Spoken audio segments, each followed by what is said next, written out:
Olá, pessoal! A gente vai falar hoje sobre uma transgressão muito forte que nosso povo fez logo depois que saiu do Egito.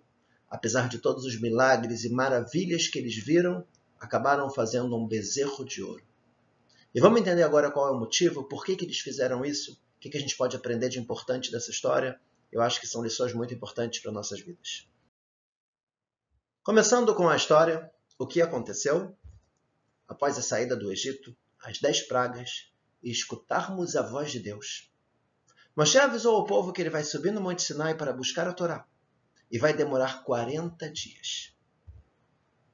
No último dia desses 40, o povo achou que Moshe não voltaria mais.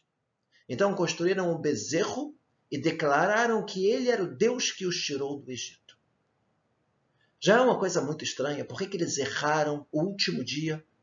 Na verdade, Moshe disse 40 dias completos. O dia pela Torá começa pela noite. E eles consideraram o dia que Moshe subiu como já sendo o primeiro dia. Enquanto que isso não era considerado, uma vez que não era um dia completo. Por isso eles erraram a conta. Mas aqui vem a grande pergunta. O que escutaram no Monte Sinai? A gente simplesmente escutou os 10 mandamentos. O primeiro deles é dizer: eu sou o Deus que tirou vocês do Egito. Segundo o mandamento, vamos falar dos 2 primeiros? Não terás outros deuses perante mim. Não podes fazer nenhuma estátua de nada que está nos céus ou na terra. Como pode ser que 40 dias depois eles fazem idolatria? Eles estão transgredindo os 2 primeiros mandamentos. Deus fala: eu sou o Deus que tirou vocês do Egito. E eles viram e falam: esse bezerro é o Deus que tirou a gente do Egito. O que inclusive é ilógico. Eles acabaram de construir o bezerro. E aí Deus fala para a gente não ter outros deuses e não fazer nenhuma estátua de nada que está nos céus ou na terra. E eles vão e constroem uma estátua e fazem o bezerro. Qual é o sentido? Como pode ser que depois que a gente escutou a voz de Deus e viu todos os milagres, como 40 dias depois a gente vai chegar a fazer uma idolatria? Mas antes da gente responder, a gente vai começar com uma outra pergunta: como o bezerro foi construído? Parece na Torá que realmente quando Moshe subiu, a liderança do povo estava tentando evitar que fizessem o bezerro de ouro. Hur, que era o filho de Miriam, Miriam era irmã de Moshe, tentou evitar e foi morto, porque ele não queria, tentou fazer de todas as formas para que o povo não fizesse o bezerro de ouro. Aharon, irmão de Moshe, tentou enrolar o povo. Ele entendeu que evitar e bater de frente com o povo ele não conseguiria. Então vamos enrolar. Primeiro passo, pediu para trazer as joias das mulheres para construir o bezerro. Por que Aharon fez isso? Porque ele sabia que as mulheres não queriam o bezerro de ouro. Sabia que isso dificultaria muito o processo. Atrasaria e Moshe chegaria a tempo. E os homens foram e pegaram à força as joias das mulheres. E aí quando ele viu que estava pronto, que já estava com todas as joias, Aharon falou: ok, então vamos fazer uma festa para Deus amanhã. Aharon pensou: festa para Deus seria festa para Hashem. E o povo, o que ele entendeu? Vamos fazer uma festa para o bezerro amanhã. Porque amanhã é o dia que Moshe chega. E a gente consegue evitar a transgressão, evitar a idolatria. Mas infelizmente não deu tempo. O povo acordou cedo e antes mesmo de Moshe chegar, eles já começaram a fazer a idolatria e adorar ao bezerro. O Midrash, ele conta uma história também muito interessante, a famosa história de Micha. Que história é essa? Micha era uma criança que Moshe viu, que os egípcios colocaram na construção no lugar de um tijolo. A ideia que os egípcios falavam é: se vocês não construírem o que tem que construir, não derem conta, a gente vai pegar uma criança e colocar no tijolo, no lugar do tijolo para que ela morra. E quando Moshe viu isso, ele não conseguiu aceitar isso. Mas por quê? E Deus falou: se você quiser, você salva. E Moshe foi lá e salvou aquela criança. Aquela criança cresceu. E quando chegou no momento da saída do povo judeu do Egito, A gente tinha um problema. A gente tinha jurado para uma das tribos, para Yosef, que quando a gente saísse do Egito, a gente levaria os restos mortais dele para a terra de Israel. Os egípcios sabiam disso, pegaram o caixão de Yosef e afundaram no Nilo. E agora? Como é que a gente pode sair do Egito? A gente jurou. Moshe escreveu, através da Kabbalah, escreveu um texto dizendo Ale Shur, que suba o touro. O touro era o símbolo da tribo de Yosef. E quando ele jogou esse amuleto, essa escritura, no Nilo, o túmulo de Yosef subiu. Eles pegaram o túmulo para poder sair do Egito. E aquela criança que Moshe salvou, que ela já estava grandinha, quando ela viu o que aconteceu, ela pulou no Nilo. E ela pegou aquele amuleto que Moshe tinha escrito, guardou com ela. E quando chegou na hora da preparação do bezerro de ouro, ela pegou aquilo que tinha força da Kabbalah, jogou dentro daquele caldeirão e saiu um bezerro pronto. Nesse momento isso fortificou mais ainda a ideia de que talvez aquilo tinha alguma força e talvez aquela idolatria era verdadeira e acabou levando as pessoas também para um caminho errado. Essa foi a forma como o bezerro foi construído. O que simboliza o bezerro? O Malbim, que é um grande explicador da Torá, ele fala que o bezerro ele simboliza a liberdade. O bezerro é um animal que ele faz o que ele quiser e não tem trabalho, não tem nenhum tipo de cobrança sobre ele. Quando o animal cresce e ele vira, por exemplo, um touro, ele vai ser usado para arar o campo, para puxar carga. Quando é uma vaca, vai ser usada para dar o leite. Mas o bezerro é a tranquilidade, é o símbolo da tranquilidade. O fato de trabalharem, rezarem, usarem aquilo como uma idolatria, a ideia seria a liberdade. Eu faço o que eu quero, igual a um bezerro. E realmente, houve outros 2 bezerros na história do Tanar, com o rei Yerovam. Voltando rapidamente à história, depois do rei Salomão, o reinado se dividiu em 2. A gente teve o reinado da Judéia e o reinado de Israel. O reinado da Judéia, Yehudá, ficou nas mãos do filho do rei Salomão, Rehavam. E o outro reinado com 10 tribos ficou nas mãos de Yerovam, um outro rei. E esse rei ele não queria que Pessach, Shavuot e Sukkot, as 3 grandes festas do nosso povo, que a gente costumava sempre ir para Jerusalém e para o templo. O rei Yerovam não queria que isso acontecesse. Porque se eles fossem para Jerusalém e para o templo, eles se encontrariam com o rei de Yehudá, o filho do rei Salomão, e poderiam talvez ir para o lado dele. Em vez disso, ele construiu 2 outros templos com bezerros de ouro para que o povo fosse para o templo dos bezerros. E novamente, qual que é a ideia? Vamos se livrar de qualquer obrigação religiosa. Liberdade. Não precisa ir para Jerusalém e para o templo. Não precisa de mitzvot. A gente faz o que a gente quer. E essa seria a ideia e o simbolismo por trás do bezerro. Como pode ser? A gente precisa agora voltar a entender como pode ser que eles fizeram um bezerro de ouro, logo depois de ter tido uma revelação tão forte de Deus no Monte Sinai, ter escutado a voz de Deus, todas as 10 pragas, os milagres do deserto, comida caindo dos céus. Como pode ser que eles chegaram no absurdo de construir um bezerro de ouro e chegar na idolatria? Para compreendermos o que ocorreu, são necessárias 2 introduções. Primeira introdução, o desejo pela idolatria era muito forte no passado. Vamos explicar isso rapidamente. Parece no Talmud que o povo, no passado, eles tinham uma vontade louca de fazer idolatria. Ao ponto que um dos grandes sábios que escreveu o Talmud, chamado Ravashi, ele uma vez estava brincando com seus alunos e ele virou para eles e falou: amanhã nós vamos estudar sobre o nosso amiguinho, o rei Menashe. Desprezando o Menashe porque foi um rei muito complicado. O rei Menashe apareceu num sonho para ele e falou: você está me chamando de amiguinho? Me responde então perguntas de Torá, que eu quero ver se você sabe. E o rei Menaché fez perguntas que Ravashi, que escreveu o Talmud, não sabia responder. E o Ravashi perguntou para ele: se você era tão sábio, como você fez tanta idolatria? E ele respondeu: se você estivesse na minha geração, você levantaria sua túnica e correria desesperado para fazer idolatria.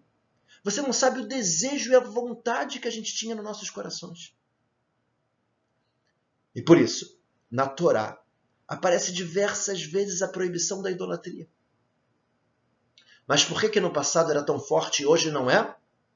Aparece no Talmud uma história que fala que na época do segundo templo, há 2000 anos atrás, os sábios se reuniram no templo e rezaram e pediram para Deus para que acabe essa vontade de fazer idolatria. E de repente eles viram um leão de fogo saindo do Kodesh HaKodashim, saindo do lugar mais santo do templo. E o que era isso? Esse leão de fogo, na verdade, não era uma coisa ruim. Era uma coisa boa. Tanto que saiu do lugar mais santo do templo. Esse leão de fogo, na verdade, era uma empolgação espiritual que tinha dentro de cada um de nós. E a gente tinha tanta vontade, tanto prazer de se conectar com o espiritual, que quando a gente se conectava com Deus, a gente chegava na profecia, num prazer, numa conexão altíssima. Mas essa mesma empolgação espiritual poderia ser direcionada para o lado errado e a gente chegaria na idolatria. Quando acabou esse leão de fogo, a gente já não tem mais aquela vontade louca de se conectar com o espiritual. A idolatria já não fala mais nada para a gente.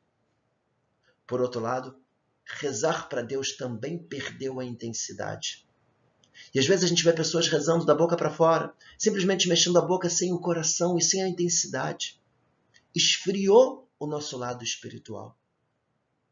E por isso está escrito que no mesmo momento que saiu esse leão de fogo, acabou a vontade de fazer idolatria. Mas ao mesmo tempo acabou também a profecia. A gente já não conseguia chegar num nível de espiritualidade tão forte. O mundo tem que ser equilibrado. E justamente nesse momento, nossos sábios definiram o Sidur, porque se a gente não tiver um livro de reza e uma reza fixa, a gente vai acabar não rezando. Porque esfriou os nossos corações. Ou seja, a primeira ideia é que a profecia está associada a esse leão de fogo e empolgação espiritual. E esse leão de fogo e empolgação espiritual pode também ser direcionado de forma errada para a idolatria.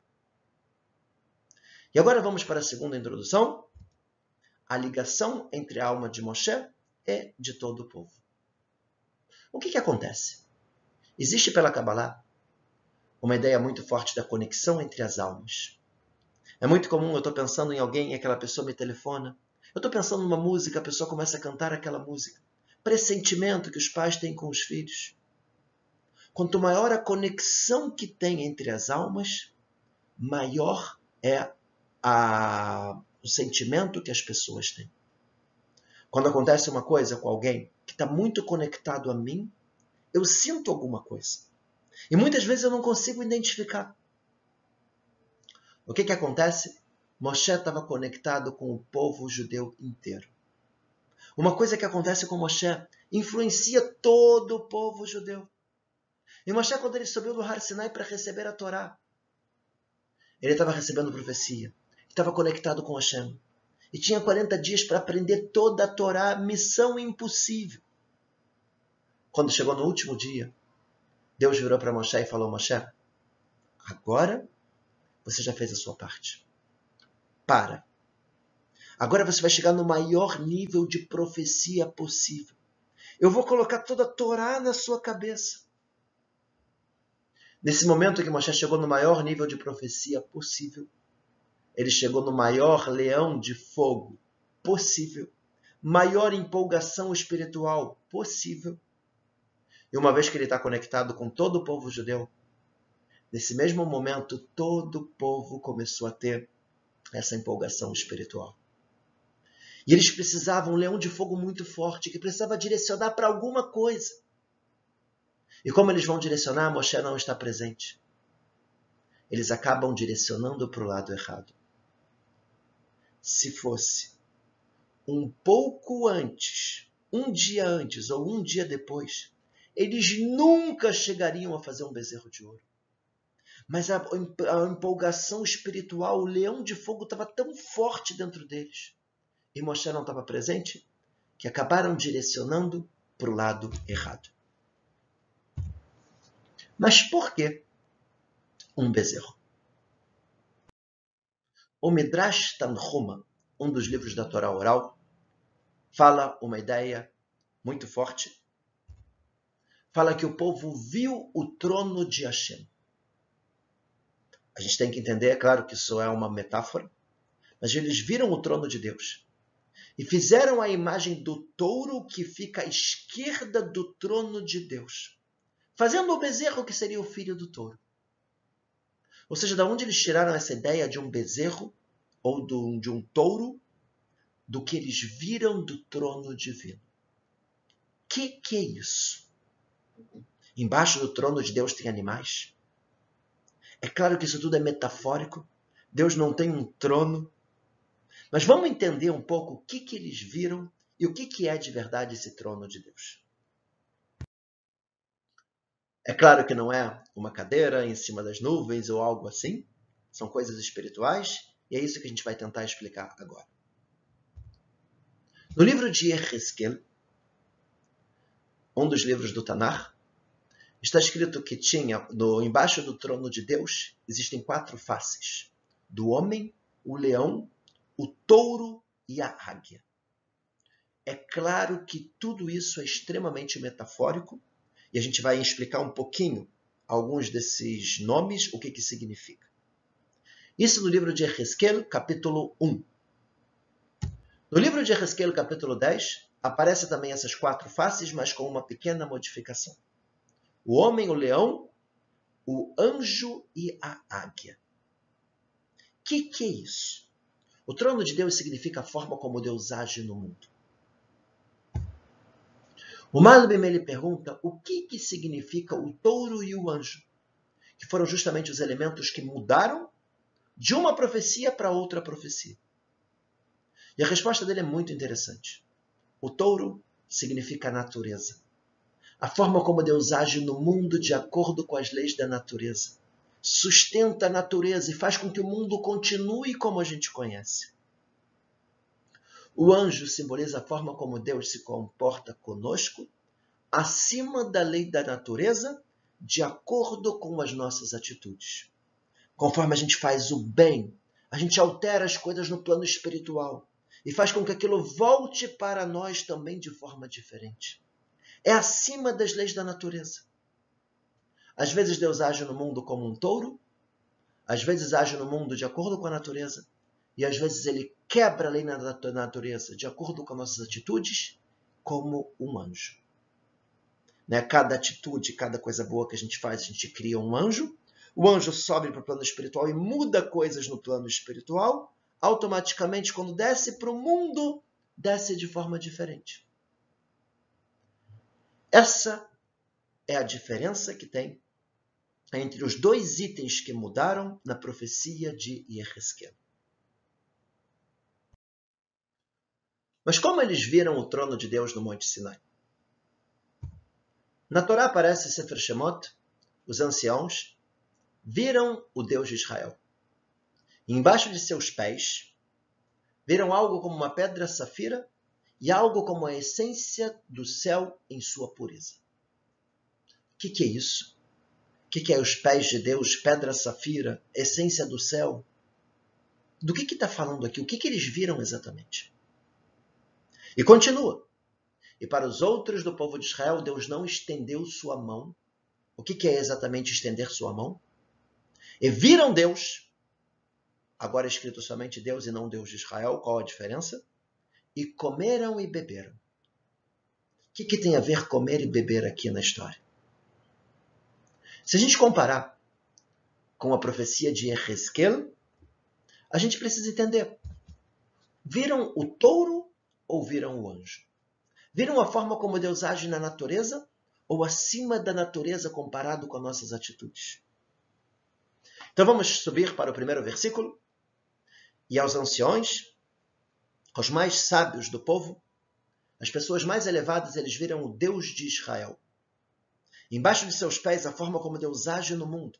Eles viram como uma pedra safira que, de acordo com a luz que chega nela, reflete uma outra luz. Essa é a ideia de que a forma como é através do anjo.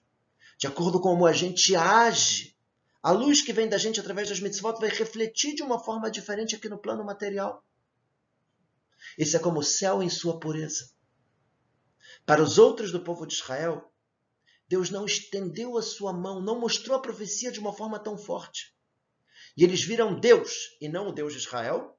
O que é Deus? O nome Elohim é o nome que está associado à natureza.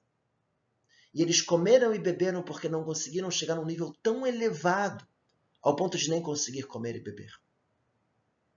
Ou seja, as pessoas mais sábias do povo viram o Deus de Israel, viram a ideia do anjo, viram como nossas atitudes refletem no plano espiritual e descem para cá de forma diferente. Como a gente está acima da natureza, como Deus interfere no nosso mundo.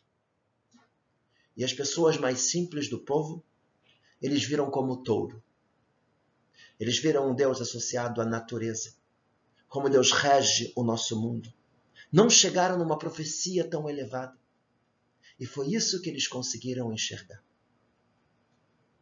Ou seja, de acordo com o Midrash, o que eles viram, o povo no nível mais baixo, foi o touro, a forma como Deus age na natureza, e eles quiseram trazer isso para o mundo construindo um bezerro. Por que eles quiseram fazer isso? O que Moshe disse? Vem o Malbim e me fala que Moshe disse que vai trazer uma imagem do trono de Deus para eles. Moshe, antes de subir no Monte Sinai, ele falou, eu vou trazer uma imagem do trono divino para vocês. Que imagem é essa que Moshe disse que iria trazer?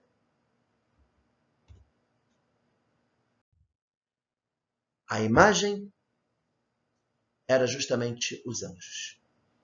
Os anjos que ficavam em cima da Torá, no Aron.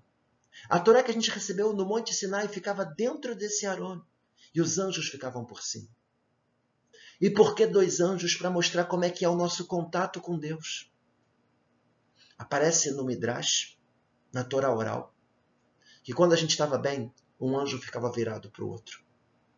Quando a gente virava as costas para Deus e agia de forma indevida, os anjos viravam um contra o outro. Isso vem mostrar como é que é o nosso contato com Deus. É um contato direto, e quando a gente está bem com Ele, Ele está bem conosco. Quando a gente está no caminho correto, Deus está junto com a gente e nos protege. Essa era a mensagem dos anjos, nada que a gente tinha que rezar para eles. Só que o povo chegou num nível de entendimento um pouco mais baixo, não aguardaram Moshe chegar. Acharam que o que Moshe traria seria o bezerro e que Deus se comportaria com a gente de acordo com a natureza. E se Deus se comporta com a gente de acordo com a natureza, não tem uma interferência direta de Deus no mundo, eu posso fazer o que eu quero, a famosa liberdade do bezerro. Qual foi o erro? Estavam com uma empolgação espiritual muito grande e direcionaram para o que viram do trono divino. O que viram foi a forma como Deus guia o mundo pela natureza, e dessa forma poderiam viver com liberdade, e esse é o simbolismo do bezerro. E acabaram chegando à idolatria. Ou seja, começou inicialmente não com a ideia de idolatria. Simplesmente o bezerro simboliza a forma como Deus age no mundo. Só que a forma como Deus age no mundo é de acordo com a natureza. E se é somente a natureza, então eu tenho liberdade, eu faço o que eu quero. E no meio dessa festa para o bezerro, aquilo acabou chegando na idolatria. Consequências do pecado do bezerro de ouro. Moshe quebra as primeiras tábuas. Volta a haver a morte no mundo. Quando a gente recebeu a Torá, não era mais para a gente morrer. Era para ter uma vida eterna. Consertamos o erro do primeiro homem, de Adão e Havá. Mas, infelizmente, quando a gente fez o bezerro de ouro, a gente voltou para um nível espiritual muito baixo. Voltou a ter a morte no mundo. Moshe sobe mais uma vez ao Monte Sinai para pedir desculpas e retorna no dia de Yom Kippur com as segundas tábuas, dizendo que o povo havia sido perdoado. Não foi ainda um perdão total. A gente continua todas as gerações sofrendo as consequências do pecado do bezerro de ouro. Mas o povo não foi aniquilado, como talvez poderia ter acontecido. E a gente continua ainda num nível baixo da humanidade, onde ainda existe a morte, onde existe o mal, e a gente está esperando realmente a vinda de Mashiach, a salvação final, para a gente consertar de forma total, consertar o pecado do bezerro de ouro, consertar o pecado de Adão e Havá, voltar ao nível do Gan Eden, do paraíso, no mundo perfeito, no mundo que seja para sempre somente com bondade e piedade. Esse pecado foi um dos mais graves que a gente cometeu. Né? E a consequência, a gente está sofrendo e passando até os dias de hoje. Nós também temos o nosso bezerro de ouro. Pessoal, é sempre muito importante a gente aprender com o passado para viver bem o presente. E realmente o bezerro de ouro tem erros muito fortes. E erros que cada um de nós também comete. O primeiro erro é quando queremos também uma liberdade total. Eu faço o que eu quero, eu não quero viver com regras, eu não quero as mitzvot da Torá. Liberdade. Essa liberdade pode ser bastante complicada. Essa era a comemoração do bezerro. É a liberdade. Deus só age de acordo com a natureza, eu faço o que eu quero. Isso é um problema muito sério. Porque quando a gente quer fazer o que a gente quer, e como a gente quer, e com liberdade total, a gente acaba vivendo uma vida sem regras, sem valores, sem um direcionamento. Tanto que a própria sociedade impõe sobre nós as regras e diversas leis. Só que acima da sociedade, Deus também impôs sobre nós diversas leis. E é muito importante a gente pensar, essas regras não é porque Deus precisa, e sim porque Ele quer que cada um de nós tenha uma vida com valores, com regras, de forma que isso vai ser positivo para todos.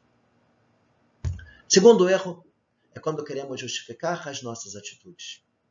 A gente fala, não tem problema, eu vou pegar um símbolo que está embaixo do trono de Deus e está tudo bem. Moshe mesmo disse que isso ia acontecer. Essa é a forma que eu vi Deus. Eu posso fazer também, por que não? Quando a gente começa a tentar justificar e achar que está tudo bem. A gente não tem que achar que está tudo bem, ou ter pensamentos simplesmente nossos. A gente tem que ver qual é a orientação, o que a lei diz, o que a Torá fala para a gente. Se a gente vai simplesmente de acordo com a cabeça de cada um e o que cada um acha que é correto, nosso mundo vai estar perdido. E para isso a gente tem a Torá. A gente tem que aguardar sim Moshe chegar e mostrar para a gente que não é um bezerro de ouro.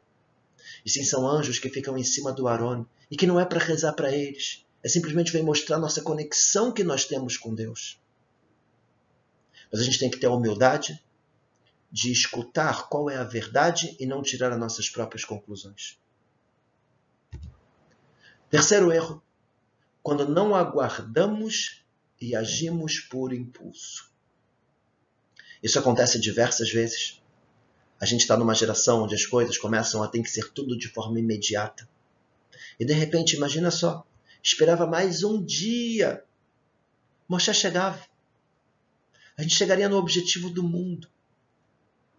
Mas não, a gente age por impulso, tem que ser hoje, tem que ser agora, vamos em frente. E a gente também chega a muitos problemas. A maioria das vezes que a gente age com impulso, sem pensar muito, até mesmo com raiva, a gente só destrói. Agir com impulso, na verdade, seria agir simplesmente com as vontades e desejos do coração de forma imediata. E o coração vai influenciar o meu racional. Vai fazer com que eu não pare para pensar de verdade como eu tenho que agir. E o segredo é a gente não agir com impulso. Para, pensa, reflete. Qual vai ser a consequência das minhas atitudes? E se eu fizer dessa forma, o que vai acontecer? Às vezes, numa situação que a gente tem com alguém, a gente quer agir de uma forma mais dura, chamar atenção, brigar. Mas pode ser que a consequência vai ser muito ruim. E seria muito melhor se eu pudesse me controlar e agir da forma adequada, no momento certo. É justamente na raiva que as pessoas matam, que as pessoas agridem, que as pessoas falam mal, humilham. E não é essa forma que a gente deve agir. Segurar com calma e pensar. Quando achamos que tudo vai de acordo com a natureza, esse também é um grande erro. É o grande erro da gente achar, eu faço tudo, eu consegui. E eu acabo tirando Deus da jogada. A gente acha que Deus é simplesmente a famosa mãe natureza. E na verdade tem muito mais do que isso. Esse é um dos princípios do judaísmo, que é mostrar que Deus interfere em tudo o que acontece no nosso mundo. Nada é por acaso. A palavra acaso em hebraico, mikre, é as mesmas letras de Rak Me Hashem, somente de Deus. E, na verdade, quando a gente estava no Egito, a gente recebeu essa mensagem de uma forma muito clara. Eram as 10 pragas no Egito. É Deus salvando a gente de lá. É Deus castigando os egípcios. É o mar se abrir. Para ele estava muito claro que Deus interfere no mundo. Mas a questão que eles tinham é, até aquele momento isso não acontecia. É verdade que Deus interferiu no mundo na saída do Egito. Mas como vai ser o futuro? Será que vai voltar a ser como era antes? De Deus lá e a gente cá?